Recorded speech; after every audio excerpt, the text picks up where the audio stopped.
नमस्कार। Short and Hindi dictation की इस वीडियो क्लास में आप सबका स्वागत है। मैं हूं संदीप कुमार। प्यारे विद्यार्थियों, आप सबको मेरा स्नेह भरा नमस्कार, ढेर सारी दुआएं एवं बहुत सारा आशीर्वाद। इस अध्याय में हम 80 शब्द प्रति मिनट की गति से डिक्टेशन का अभ्यास करेंगे। शुरू करते हैं। Ready, start. उपसभापति जी, मेरे मित्र ने जो सुझाव सदन में रखा है, मैं उसका समर्थन करता हूँ, क्योंकि हम देखते हैं कि गन्ने का उत्पादन बढ़ा है और गन्ने की कीमत भी।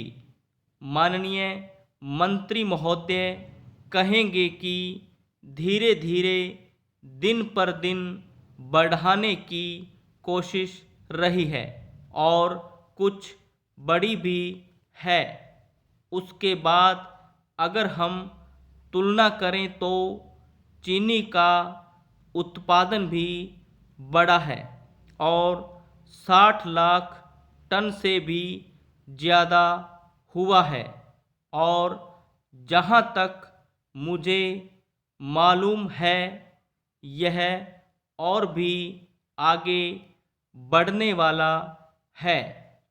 हमारे सामने अब यह सवाल आता है कि जब देश में चीनी का उत्पादन बढ़ रहा है तो क्या इस पर कंट्रोल रहना चाहिए?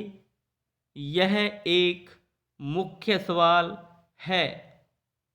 इसका जवाब केवल यह कहकर नहीं दिया जा सकता कि कंट्रोल की ज़रूरत है।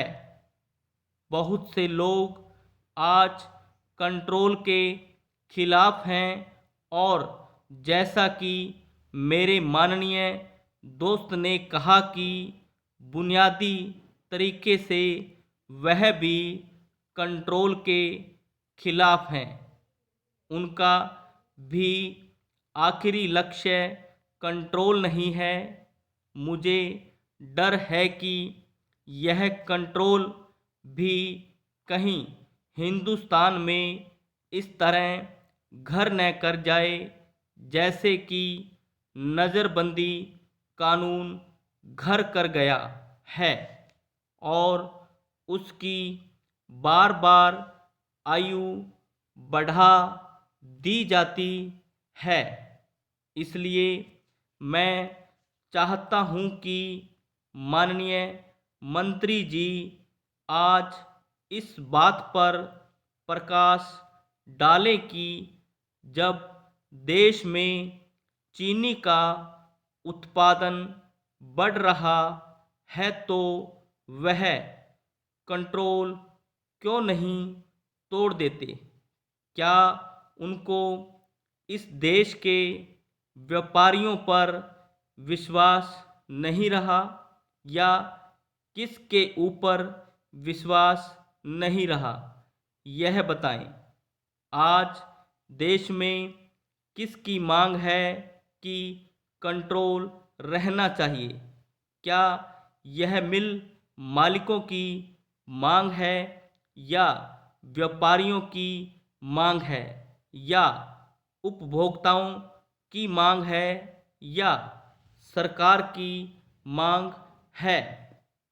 क्या जो दलीलें व्यापारी हमारे सामने देते हैं वह सही है और क्या जो बार बार उनको आश्वासन दिया गया है उसके पीछे कुछ तथ्य हैं?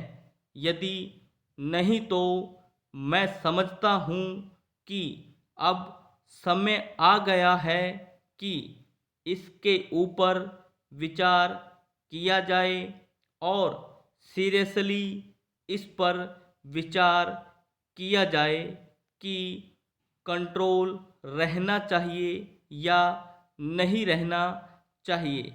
मैं यह 1 मिनट के लिए भी नहीं कहना चाहता हूँ कि कंट्रोल को हटाने से पहले ऐसी बंदिशें न कर ली जाएं कि कोई दाम बढ़ जाए, क्योंकि आखिर को हम इंसान की ज़िंदगी के साथ और अपने बच्चों की ज़िंदगी के साथ एक्सपेरिमेंट नहीं कर सकते। चीनी की हालत आपको मालूम है। समाप्त। प्यारे विद्यार्थियों, आप सभी निरंतर इन डिक्टेशन का अभ्यास करते रहें। आप सबका बहुत बहुत धन्यवाद।